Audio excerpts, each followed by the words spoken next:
Mark Zuwala, welcome to the Assignment of Benefits podcast.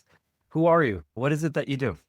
Good afternoon, Nick. Appreciate you having me on. Mark Zuwala. I'm a director with Focus Insurance Group. We're a software and BPO provider to the insurance industry. So we do various services for mainly P&C insurance carriers and MGAs, both on the technology and the BPO side. I'm on the BPO service side, so I get to lead the underwriting teams who do full underwriting for our insurance clients, as well as I get to lead the call centers that support the service side for that, mainly from agents and insureds for the operations. Our teams provide full underwriting support for our clients. So everything from new business evaluation, referrals, eligibility checks to full bind support within the technology that our carrier company provides, but also technology that the company may have outside of us. So that's one of the things we very much pride ourselves on, is being somewhat agnostic to the tech platform. We view ourselves as professional underwriters. We're masters of the trade craft, and that's the value we bring to the carrier. So essentially, you come to us with your underwriting philosophy, underwriting guidelines, and we become an extension of your team, which is can be a lot of fun. Yeah. Mark, in the carrier space, underwriting is sacred. Why would a carrier ever consider outsourcing it? Yeah, that's a great question, because as an underwriter myself, we've been accused of having control issues, which guilty as charged. I thought it's one of the things that Yeah, just a little bit. makes you a good underwriter, right? Yeah. To understand the risks. Where, I look at it from the carrier side, right? Where there's, I think, opportunities for leveraging of a BPO provider, a couple different spaces. If I'm a startup and I'm looking to get off the ground, to me, there's an obvious use case there, because you need to make investments, right? You're investing in software, you're investing in distribution, agents, and so forth. And you also need to make an investment in people. And that can be a pretty costly investment in terms of hiring a underwriting team with supervisors and managers, a QA team, a training team, a lot of dollars going out the door before you even write policy number one. Partnering with a BPO provider allows you to scale a lot more rapidly with a more minimized risk, right? In terms of, because a good provider will match your capacity needs. If you, at the start, you need 3 underwriters, they should be able to provide you those 3 underwriters at a cost point that's going to be much more effective than if you had brought those underwriters yourselves. For an established company, similar use case there. If you're in a growth mode and you need to expand that staff, partnering with a BPO provider can get you that staff more rapidly into the door without putting pressure and stress on your supporting infrastructure. Yeah, everyone usually has a span of control in terms of what their optimal leadership control is, in terms of how many folks would report to anyone. You can bring on additional talent to handle new business work inspections without having to bring on additional supervisors, without having to bring on additional staff for your QA or audit teams, or put additional pressures on your training staff. So I think those are 2 really strong use cases where looking outside, especially to a solid professional organization, can help you scale much more rapidly. Yeah. When I was thinking of underwriting business process services, the first instinct I had was like, for things that are potentially homogenized, the guidelines are there, they're rule-based, relatively straightforward. There's not much leeway for an internal underwriter to say yes or no to something. It's like the guidelines tell you what to do. I was thinking like, okay, that seems legit. Auto, homeowners seem legit, but in the way that you're describing it, it does not necessarily have to be that way as well. So even with more complex risks, there still might be the need where you need a professional underwriter. You just, because the expenses that you talked about were underwriting expenses, there's still claims expenses, Absolutely. and there's a staff that you have to build, and you may not be able to fully fit an underwriting team. So am I correct in that it is these underwriting services can even do more complex risks? Absolutely. And actually, I would argue that I think where there's more value is in the more complex lines of business or complex type of scenarios. The easy black and white stuff, honestly, that should be automated. That should be what every carrier Got is it. looking for, right? If you can get to a yes, no, black and white decision, that should be handled by your knowledge-based system, your tech, and really should bypass any human touch, right? Be touched at the portfolio level with the audit team, ensuring that trend-wise, the trends are as you want them to be. To me, I think where the more complex scenarios, whether it's homeowners in a state like Florida with a pretty extensive catastrophic exposure, you want a human underwriter that can interpret the underwriting guidelines you have, right, and make good underwriting decisions, and also build that relationship with your agency plan. I think that's the other part that I think it gets overlooked sometimes is insurance is and always will be a relationship business, right? That relationship may take different forms as more technology gets utilized in our processes, but having a strong agency relationship with, having the agents have a strong relationship with the underwriters, to me, leads to better business. It's that they tend to be our frontline underwriters, and the more they understand that risk selection process and the risk appetite, the better they'll be at the type of business they'll send you. So honestly, I would look to either more complex, whether it's the homeowners, whether it's auto, small commercial as well. It wouldn't even limit it to just personal lines. I think commercial is another one. For example, in our side, I mean, we underwrite the full spectrum. We have clients that do high risk coastal property insurance. We have commercial clients as well. And that's really where I think we shine, is in those more complex scenarios. Yeah. That's Including you have a tier one carrier on the commercial side. Yes, very much.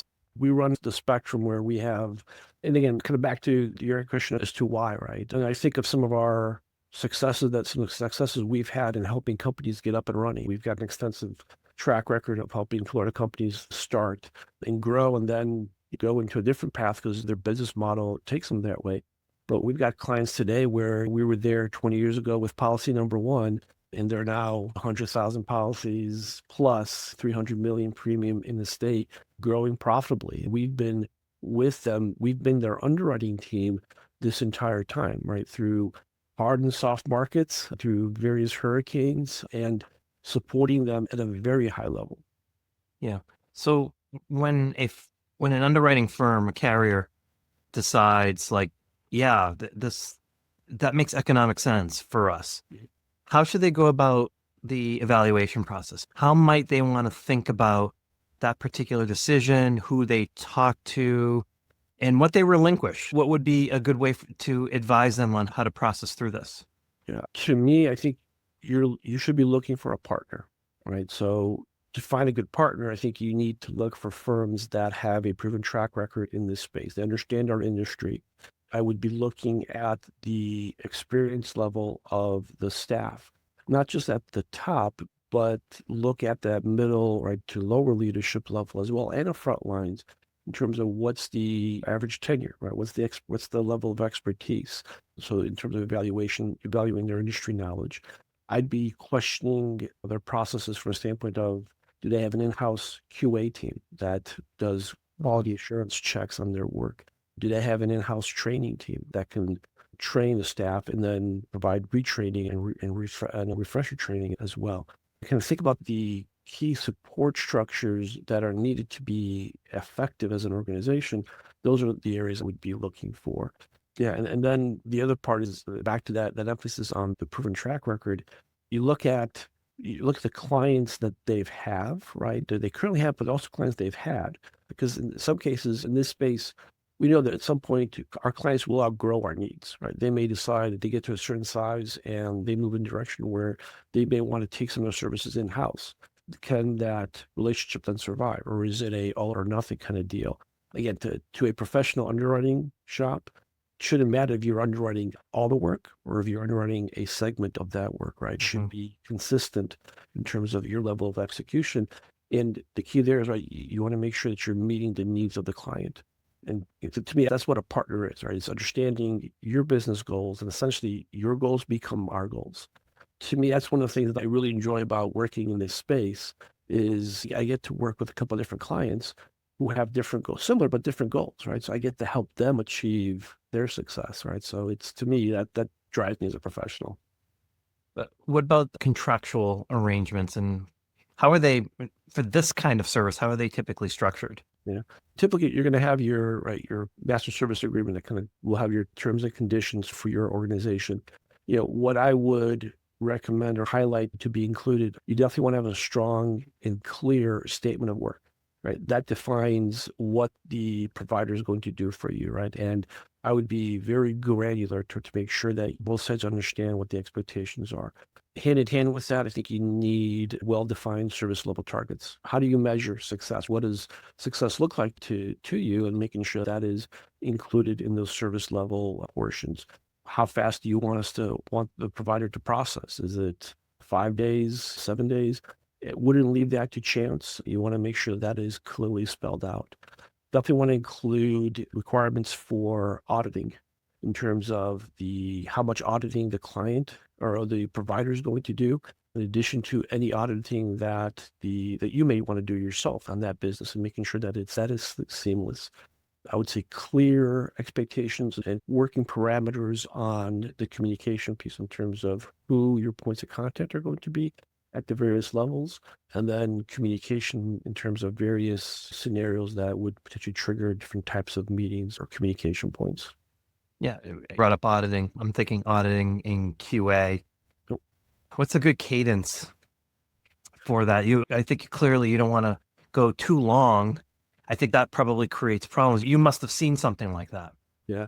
To me, auditing should happen from day one, right? From the first time you start supporting a client, you start underwriting on their behalf, you need to have an audit program in place. Ideally, right, you want to audit, and this is where automation and kind of AI can come into play and can help. You want to audit, to me, as close to 100% as you can. That's the holy grail, and in most carriers are not there, right?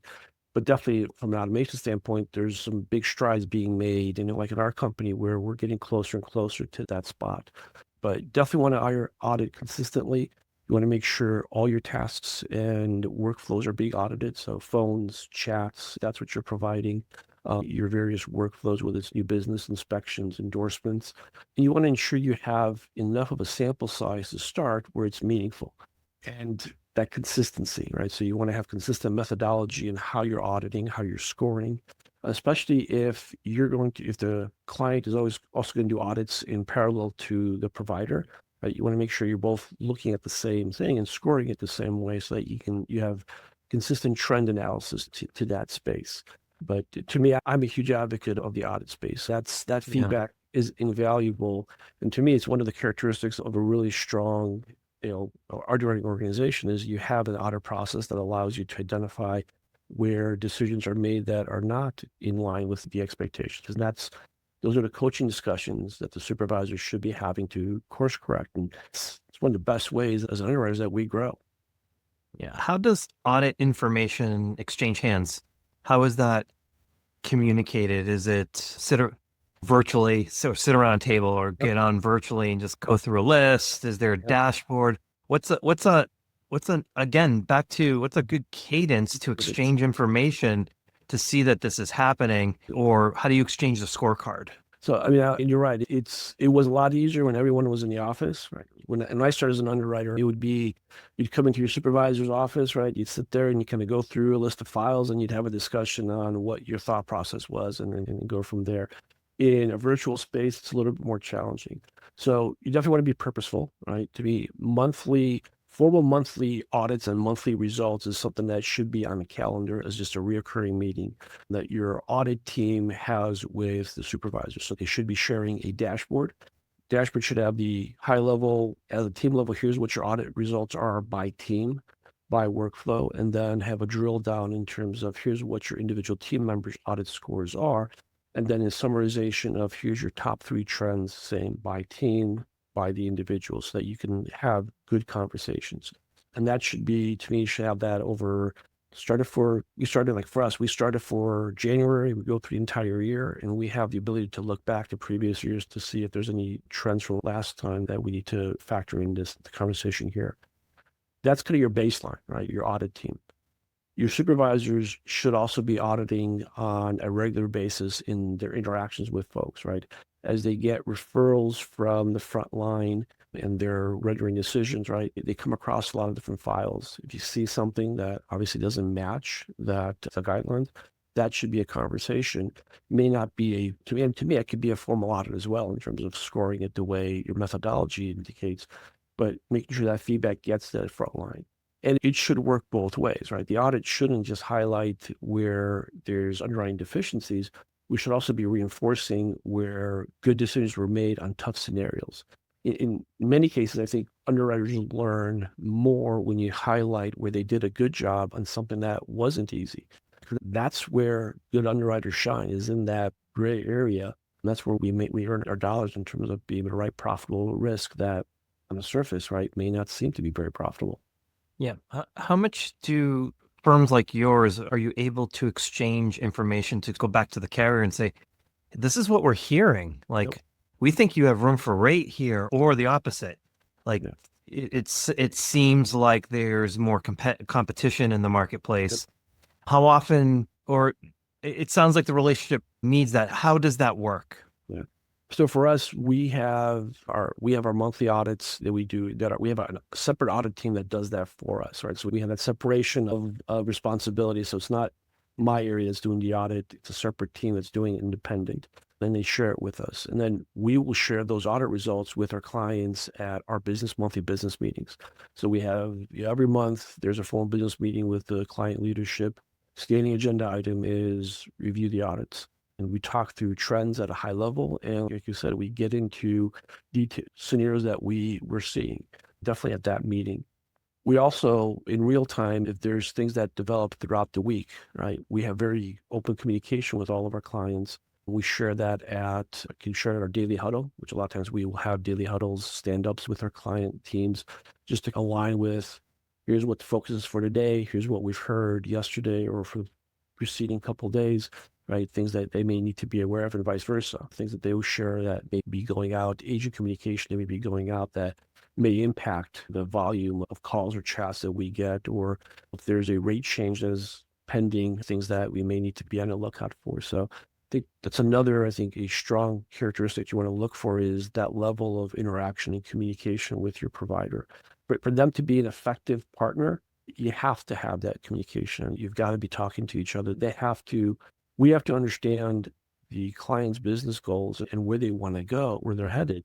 And they have to have that trust and confidence in us, right? That we are representing their brand effectively. And you do that through that relationship building and that information exchange. What happens in situations like in Florida where you actually do a lot of this sort of underwriting, where a storm's coming and there's a moratorium? How is that being communicated through the system? Yeah.